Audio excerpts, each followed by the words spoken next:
अम्बा बोली, हे महान भृगु सिंह, भीष्म को ललकारिए और मार डालिए, युद्ध कीजिए, मार डालिए, बस दूसरी कोई बात नहीं। भीष्म जी, भृगुनंदन सावधान हो जाइए, अब मेरी धनुष की शक्ति और भुजाओं के बल का और अपनी शिक्षा का आप दर्शन कीजिए। एक भल्ल नामक बाण प्रहार किया और भगवान परशुराम जी के धनुष को काट दिया।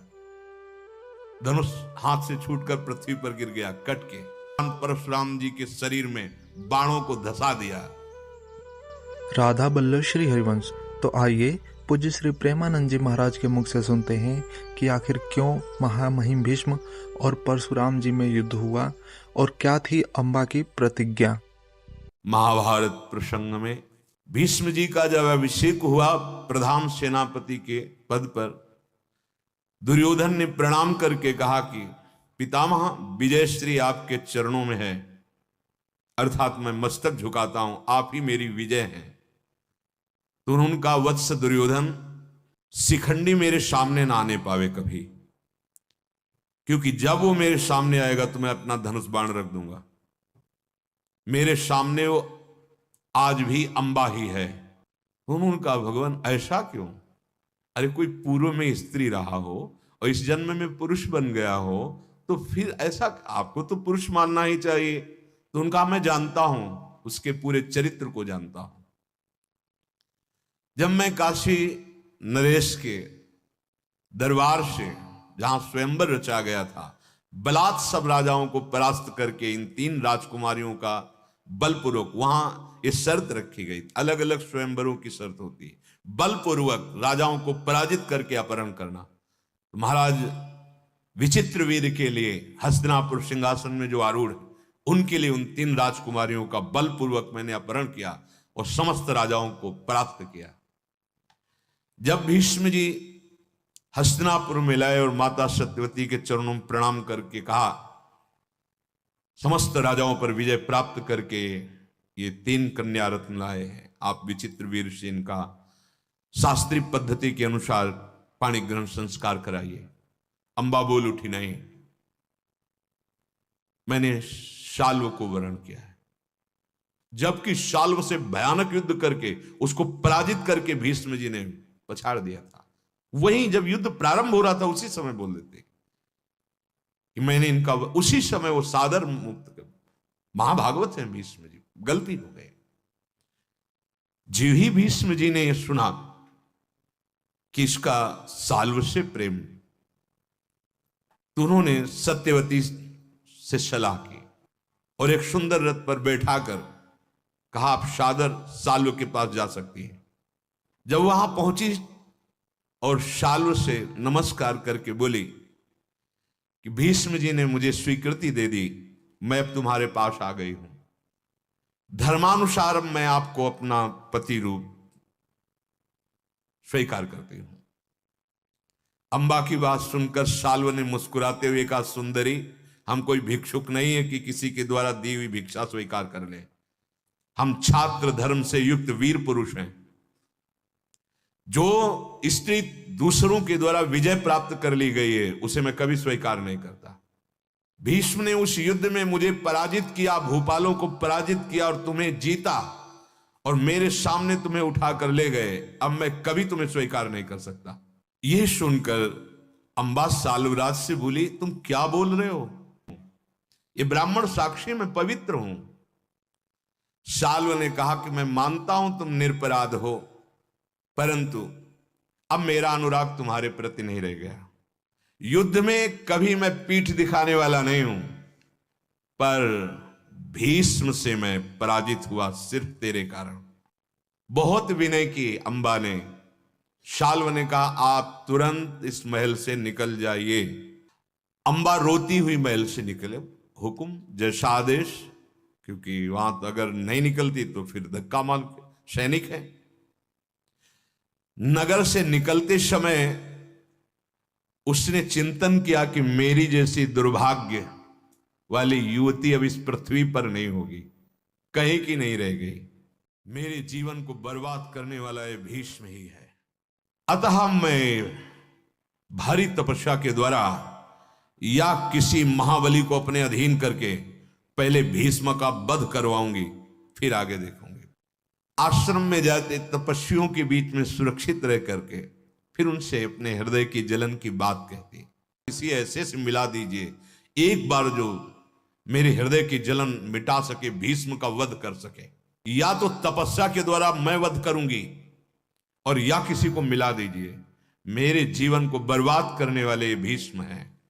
उसी समय भगवत लीला ऐसी कि महान तेजस्वी राजर्षि होत्रवाहन जी वो पधारे, जिनकी बेटी की बेटी है अंबा है, ये मानो नाना इनके लगते थे, और वो राज त्याग करके भारी तपस्या में संलग्न थे। ऐसे ही शेखावत मुनि से मिलने के लिए वो वहां गए। उन महान तपस्वी राजर्षि ने जब देखा कि ये तो मेरे संबंध की, तो उन्होंने कहा तुम बेटी कैसे, पूरी कथा बताई तो कांप गए। अरे तुम्हारा जीवन तो नष्ट हो चुका, इस भारी दुख में तुम फंस गई, मैं क्या कर सकता हूं तुम्हारे लिए। कहा बस मेरे हृदय की जलन शांत करने के लिए कोई महाबली पुरुष चाहिए।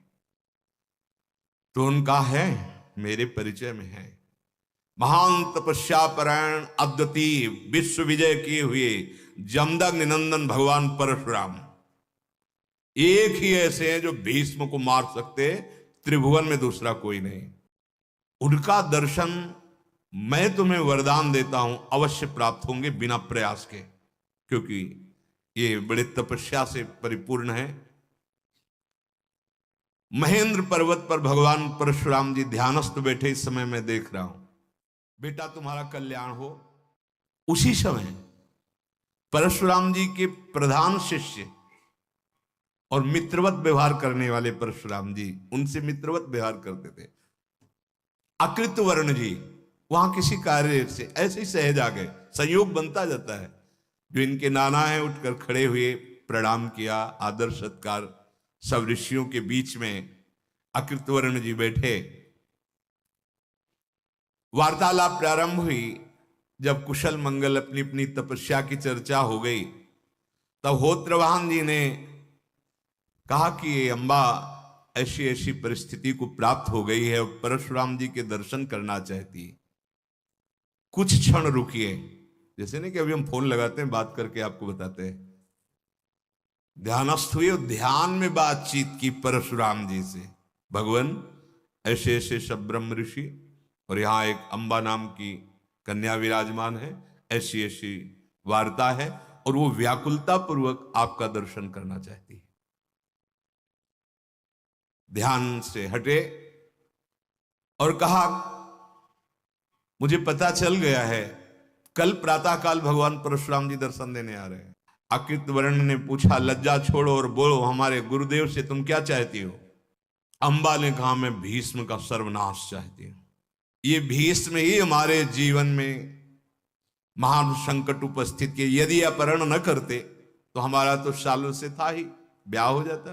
गंगानंदन भीष्म से परशुराम जी बात करेंगे, तुम्हारे लिए जो आज्ञा करेंगे, भीष्म शिष्य हैं वो मानेंगे, पर सीधे कि तुम भीष्म का वध कर दो ऐसा मत कहो। अंबा बोली, ब्रह्मन दूसरा कोई मेरे पास चाह नहीं, भीष्म को युद्ध में भगवान परशुराम जी ललकारें और मारें।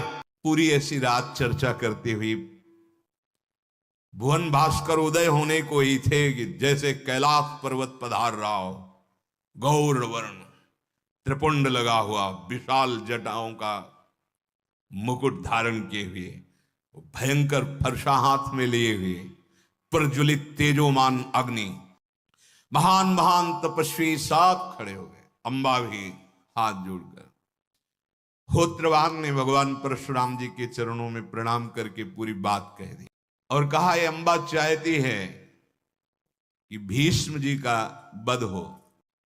अंबा ने कहा भगवान आप बड़े करुणामय हैं, महान बलशाली व्रतधारी है, मैं आपके शरण में हूं, मेरा शोक तभी हटेगा जब भीष्म का वध होगा।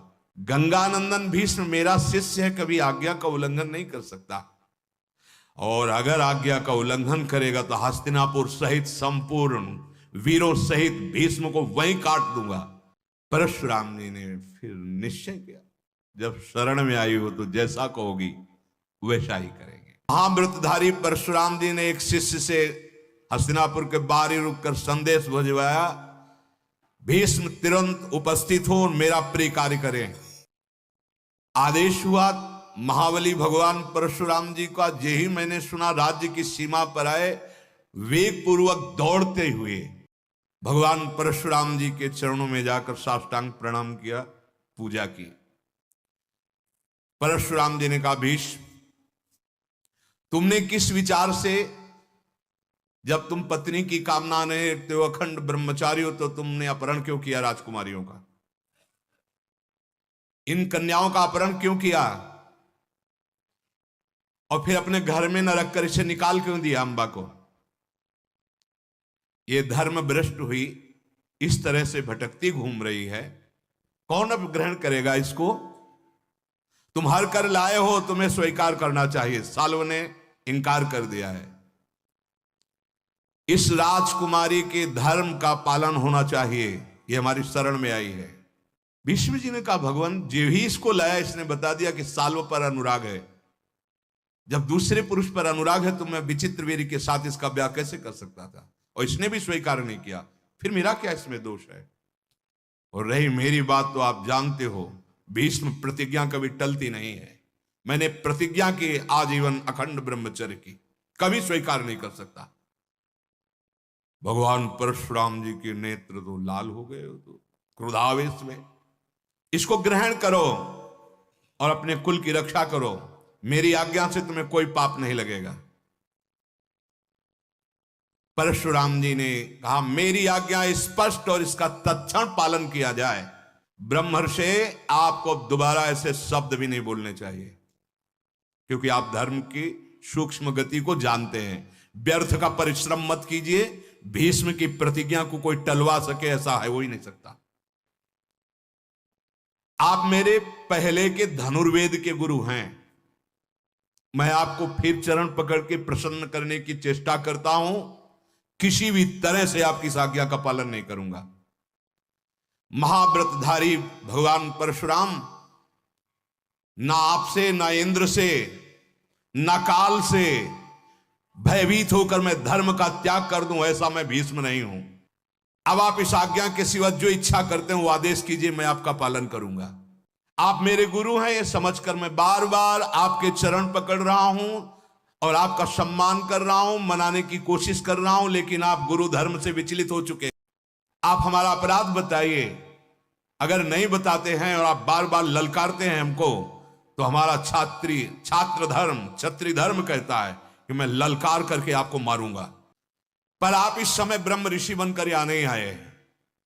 आपके हाथ में धनुष है, पीठ में तुड़ीर है, हाथ में फरसा है, नेत्रों में क्रोध है, वचन में वज्र है।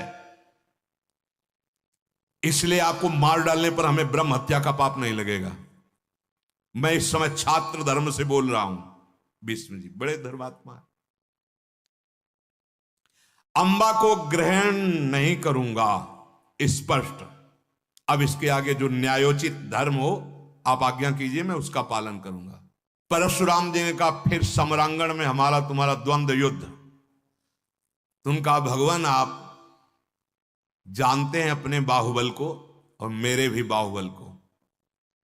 मैं ऐसा अलौकिक पराक्रम दिखाऊंगा कि आज 21 बार क्षत्रियों का विनाश करने वाला ऐसे क्षत्रिय को देखा ही नहीं होगा।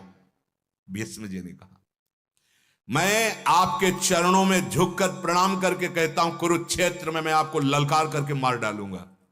भीष्म जी, हे परशुराम, यदि मैं सैकड़ों पवित्र बाणों से आपको जर्जरित न कर दूं तो गंगा नंदन भीष्म नहीं कहलाऊंगा। तपोधन, फिर हाथ जोड़ के कहता हूं लौट जाइए। ये है छात्र धर्म। परशुराम जी क्रोधावेश में मुस्कुराए।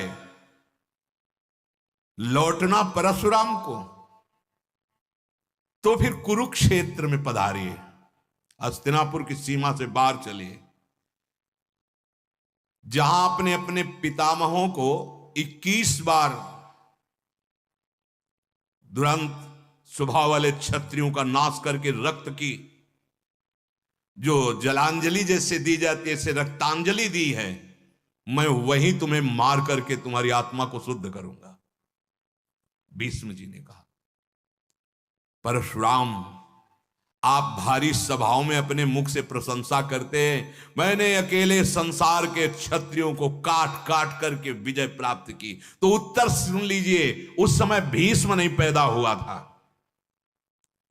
भीष्म जैसा क्षत्रिय ना उत्पन्न हुआ है ना उत्पन्न होगा। और सत्य बोल रहे हैं, क्योंकि अष्ट वसुओं में से वसु है कोई साधारण थोड़ी है, केला बहुत जोर का है। हाँ, कि ऐसा परशुराम जी से, अरे जिधर देख ले तो घुटनों के बल हो जाए केवल, कि मेरा शिष्य मेरे सामने ऐसा बोल रहा है, और रण क्षेत्र में आज अपने शिष्य की सारी हेकड़ी निकालूंगा, भगवान परशुराम जी कह रहे। देखना भीष्म, अभी तुमने परशुराम की प्यार भरी शिक्षा देखी है, कुरुक्षेत्र में देखना परशुराम के बाणों का और परशुराम के फरसे का चमत्कार। जाओ अपनी मां गंगा से प्रार्थना कर दो कि वो रोए ना बाद में, भगवान परशुराम जी ने कहा, क्योंकि तू निश्चित मारा जाएगा और गंगा देवी तेरे शव को लेकर रुदन करेंगी। भगवान परशुराम जी ने कहा, जाओ रथ सजा के आओ, कुरुक्षेत्र में हम इंतजार कर रहे हैं। भीष्म जी ने परशुराम जी की 4 परिक्रमा की, साष्टांग दंडवत की।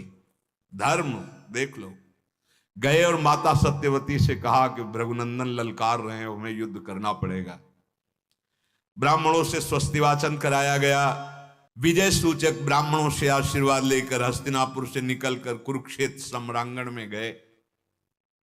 मन के समान चलने वाले घोड़े भीष्म जी के थे। सामने देखा अकेले परशुराम जी खड़े और दूर ब्रह्म ऋषि जन। भगवान परशुराम जी को दृष्टि में देख करके पहले प्रणाम किया, फिर भीष्म जी ने अपना शंखनाद किया। अब तो बड़े बड़े देवता गंधर्व सब उपस्थित हो गए। भगवान परशुराम, गुरु चेला का युद्ध हो रहा है, भीष्म जी परशुराम जी। परशुराम जी मुस्कुराते हुए बोले, बातें क्या बना रहा है, मां से बाद में बना लेना बातें, पहले आ और देख परशुराम के बाणों का प्रहार तू कैसे सहता है। भगवान परशुराम नंगे पैर जमीन पर खड़े हुए थे और भीष्म जी रथ पर। भीष्म जी रथ से नीचे उतरे, हाथ जोड़ करके प्रणाम किया और कहा, इस स्थिति में मैं आपसे युद्ध नहीं कर सकता। युद्ध करने वाला समान होना चाहिए, समान वाहन, समान बलशाली। तो आप तो ना तो कवच बांधे हैं और न रथ पे हैं, मैं कवच बांधे हूं, रथ पे हूं, ऐसे कैसे युद्ध होगा। परशुराम जी मुस्कुराते हुए बोले, बेटा तुम नहीं जानते हो भीष्म, ये पृथ्वी मेरा रथ है, 4 वेद ही मेरे घोड़े हैं, वायु देवता मेरा सारथी है, वेद माता गायत्री, सावित्री, सरस्वती यही मेरा कवच है, और इनसे सुरक्षित होकर मैं रण क्षेत्र में रण यज्ञ करता हूं। ये बाहरी रथ घोड़े हाथी ये सब हमें जरूरत नहीं है। और भगवान परशुराम जी ने एक क्षण में ऐसी बाणों की वर्षा की मानो जैसे मेघ वर्षा करते हैं। भगवान परशुराम जी के तेज को तो जानते ही भीष्म जी। भगवान परशुराम जी के समीप गए, उतरकर 4 परिक्रमा की, साष्टांग दंडवत की। जे भी दंडवत करके उठे, देखा तो उनसे बड़ा रथ और स्वर्ण से मढ़ा हुआ, ऐसा लग रहा था योजनों मानो कोई नगर हो। देखा कि गुरुदेव तो अभी जमीन पे खड़े थे, अब तो दिव्य रथ पे। तब उनका अभी अभी मैंने मानसिक संकल्प से इस रथ को प्रकट किया है। भगवान परशुराम जी ने भीष्म जी से कहा, सारथी के रूप में उनके प्रिय शिष्य अकृतवर्ण जी वो बैठ गए। भगवान परशुराम जी ने कहा, आओ आओ भीष्म, अब युद्ध कर लो। फिर सामने भीष्म जी गए, 3 बाणों से प्रहार किया, 2 चरणों में। और एक कान के पास से, मानो प्रणाम किया और कान के पास से जाके अनुमति ली कि युद्ध की अनुमति मांगता हूं, ये धर्म है। फिर उतरे, फिर चरणों में जाकर प्रणाम किया और घुटने टेक कर बैठ कर कहा, गुरुदेव, अपने से अधिक शक्तिशाली योद्धा के साथ मेरा युद्ध हो रहा है, आप मुझे विजय श्री का आशीर्वाद दीजिए। भगवान परशुराम जी ने कहा, ऐसा कैसे हो सकता है, ऐसा कैसे हो सकता है, तू मेरे से युद्ध कर रहा है और मेरे से विजय श्री का आशीर्वाद मांग रहा है। नहीं नहीं नहीं, मैं तुझे विजय श्री का आशीर्वाद तो नहीं दे सकता। हां, तू भयभीत मत होना, धर्म पूर्वक बलपूर्वक मेरे साथ युद्ध करना। अगर बलपूर्वक तू युद्ध नहीं करेगा तो रण क्षेत्र में मैं तुम्हें शाप दे दूंगा। जितनी शिक्षा दी है उठा मत रखना, मेरे साथ बलपूर्वक युद्ध कर। विजय श्री का तो आशीर्वाद नहीं दे सकता, क्योंकि मैं ही तुम्हारा द्वंद्वात्मक योद्धा हूं। विजय सूचक आशीर्वाद कदापि नहीं दे सकता, क्योंकि उससे मैं ही पराजित हो जाऊंगा। धर्म पूर्वक युद्ध करो, पर मैं बहुत प्रसन्न हुआ तुम्हारे से, तुमने कभी धर्म का उल्लंघन नहीं किया, आज भी तुम धर्म का ही पालन कर रहे हो। जाओ, महाबल से युक्त होकर के हमसे युद्ध करो, मैं बहुत प्रसन्न हूं तुमसे। सुवर्ण जटित शंख को भगवान परशुराम जी ने बजाया। अब एक दूसरे के जीतने की इच्छा से युद्ध प्रारंभ हो गया। भगवान परशुराम जी ने 960 बाण भीष्म पर प्रहार किए एक साथ। अरे, अस्त्र विद्या के अद्वितीय द्रोणाचार्य जी भी तो शिष्य भगवान परशुराम जी के, कर्ण भी भगवान परशुराम जी के। चारों घोड़ों को, सारथी को कवच छिन्न भिन्न कर दिया भगवान परशुराम जी ने। ब्राह्मणों को नमस्कार करके फिर गुरु चरणों में नमस्कार। भीष्म जी बार बार नमस्कार इसीलिए कर रहे हैं कि गुरुदेव से लड़ना पड़ रहा है। गुरुदेव, आप मर्यादा छोड़ दिए हैं, पहला प्रहार मैंने अब आपका सह लिया, भृगुनंदन सावधान हो जाइए। अब तो मेरी धनुष की शक्ति और भुजाओं के बल का और अपनी शिक्षा का आप दर्शन कीजिए। भीष्म जी बड़े दिव्यास्त्रों से संपन्न भीष्म जी है। एक भल्ल नामक बाण प्रहार किया और भगवान परशुराम जी के धनुष को काट दिया। धनुष हाथ से छूटकर पृथ्वी पर गिर गया कट के। परशुराम जी के रथ को ऐसे बाणों से बींध दिया मानो श्रृंगारित किया गया हो। पूरे रथ को, जो दिव्य रथ है, संकल्प से प्रकट हुआ है, और जैसे उड़ते हुए सर्प किसी गुफा में प्रवेश करें, ऐसे भगवान परशुराम जी के शरीर में बाणों को धसा दिया। गौरवर्ण त्रिपुंड लगा हुआ, रक्त संचार ऐसे हो रहा है मानो गोरे पहाड़ से गेरू की धारा बह रही। भगवान परशुराम जी को आप तो सब बाण निकाल करके भगवान परशुराम जी क्रोधावेश में हुए और दिव्यास्त्रों का संधान, आग्नेयास्त्र का संधान किया तो वरुणास्त्र का संधान कर दिया, वायुवास्त्र का संधान किया तो भीष्म जी ने पर्वतास्त्र का। और रोज युद्ध होता, शाम के प्रणाम करके पूरी व्यवस्था भीष्म जी करते परशुराम जी की। सुबह फिर प्रणाम करके, 4 परिक्रमा करके प्रणाम करते और युद्ध करते। कई दिनों तक ऐसा युद्ध होता रहा। भगवान परशुराम जी और भीष्म जी का 23 दिन व्यतीत हो गए। प्रतिदिन संध्या के समय युद्ध बंद हो जाता, प्रणाम चरण दाबते जाके भीष्म जी, कभी धर्म विरुद्ध नहीं हुआ। और प्रातः काल ललकार कर भयंकर संग्राम छिड़ 23 दिन व्यतीत हो गए।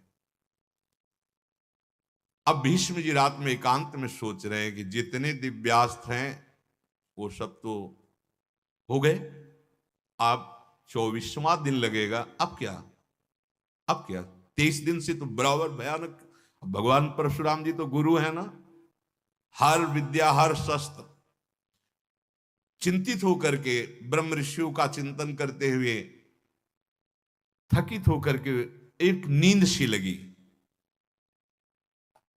युद्ध में भगवान परशुराम जी ने एक ऐसा बाण मारा था जो भीष्म जी की छाती में गया, पर भूमि पर गिरने नहीं दिया। 8 ब्राह्मण आकर ऐसे उठा लिए, वो 8 वसु। वही स्वप्न में आए और उनका एक बाण ऐसा है जिसका परिचय भी नहीं है परशुराम जी को। त्रिभुवन में किसी को परिचय नहीं, केवल हम अष्ट वसुओं के पास ही इसके संधान करने की सामर्थ्य होती है। और तुम अष्ट वसुओं में से एक वसु हो, तुम साधारण मनुष्य नहीं हो, तुम्हें चिंता नहीं करना। प्रश्वापनास्त्र, इसका परिचय किसी भी धनुर्धारी को नहीं है, और ये तुम्हारा स्वयं का अस्त्र है। तुम स्मरण करो, उस स्वप्न में आके बताया, तुम अष्ट वसुओं में से एक वसु जो स्मरण करोगे ये तुम्हारे हाथ पर आ जाएगा, और जमदग्नि नंदन भगवान परशुराम इसकी चोट नहीं सह पाएंगे। बहुत काल के लिए वो मूर्छित होकर सो जाएंगे पर मरेंगे नहीं, क्योंकि किसी भी अस्त्र शस्त्र की सामर्थ्य नहीं कि भगवान परशुराम जी को मार सके, पर बहुत काल तक के लिए मूर्छित रहेंगे, इसलिए तुम्हारी विजय हो जाएगी। अब तुम भगवान परशुराम जी को केवल एक इसी प्रश्वापन अस्त्र के द्वारा ही विजय प्राप्त कर सकते हो। आंख खुली तो देखा कि स्वप्न में तो हमने ऐसा ऐसा देखा, मन में विचार आया कि इसका प्रयोग, इसकी विधि मुझे पता नहीं। तो जो ही स्मरण किया हाथ में आ गया अस्त्र। जो हाथ में अस्त्र आया तो प्रयोग करने की विधि आ गई, क्योंकि वो अष्ट वसुओं में से एक है। अब तो उस अस्त्र को का अंतर ध्यान हो जाओ, जब आवश्यकता होगी हम बुलाएंगे। प्रातःकाल पुनः भगवान परशुराम जी के सामने गए, 4 परिक्रमा की, प्रणाम किया, युद्ध प्रारंभ हुआ। भगवान परशुराम जी ने ब्रह्मास्त्र का संधान कर दिया भीष्म के ऊपर, और इस अस्त्र का केवल ब्रह्मास्त्र ही काट है, दूसरा कोई काट नहीं है। जो ही देखा कि गुरुदेव ने ब्रह्मास्त्र, तो तत्काल भीष्म जी ने ब्रह्मास्त्र, दोनों ब्रह्मास्त्र आकाश में टकराकर भारी अग्निज्वाला करते हुए शांत हुए। अब भीष्म जी ने अवसर समझा कि जो अस्त्र प्रश्वापन अस्त्र है, जे ही स्मरण किया तो हाथ में आ गया। हाथ में आया और धनुष पर चढ़ा नहीं जा रहे थे, सब देवता ऋषि मुनि सब आ गए, भागीरथी गंगा जी सब आ गए। नहीं नहीं नहीं नहीं, कोई भी देवता असुर राक्षस ऐसा नहीं है जो इसके वार को सह सके। आप भगवान परशुराम जी के ऊपर इसका वार मत कीजिए, अब इसका प्रयोग मत करो। नारद जी तत्काल आ गए, और उनका जानते हो बड़ा विनाशकारी दृश्य उपस्थित हो जाएगा अगर इसे चढ़ा लिया। नहीं, इस अस्त्र का प्रयोग मत करो। परशुराम जी महान तपस्वी, भगवत स्वरूप, ब्राह्मण भक्त, ब्रह्मवेत्ता, परम ब्रह्मचारी और तुम्हारे गुरु हैं, ऐसा अपमान ठीक नहीं रहेगा। भगवान परशुराम जी देख रहे हैं, भीष्म जी संधान करने की मुद्रा में हैं। वसुओं ने इशारा किया, नहीं, नारद जी जैसा कह रहे हैं वैसी अब बात मान लो। तुरंत प्रणाम मुद्रा में होकर उस अस्त्र को उतारा और हाथ में लेकर जो ही अंतर ध्यान किया, परशुराम जी रथ से उतर गए और कहा, हार गया भीष्म, मैं जानता, इसका प्रभाव जान गया हूं, तुमने उतार लिया और मैं हार गया। क्योंकि सच्चाई तो यही है, अगर गंगा जी, नारद जी, बड़े बड़े महापुरुष ना रोकते और अस्त्र संधान हो जाता, ये प्रश्वापन अस्त्र, तो बहुत काल के लिए भगवान परशुराम जी मूर्छित होकर गिर पड़ते और ये बहुत बड़ा महाबली का अपमान होता। परशुराम जी प्रसन्न हुए और कहा, भीष्म तू विजयी हुआ, तू विजयी हुआ। भगवान परशुराम जी के पितर आ गए और कहा, मना किया था आपको कि आपको युद्ध नहीं करना, फिर आपको आदेश करते हैं, आप जाइए महेंद्र पर्वत पर और तपस्या में संलग्न हुए।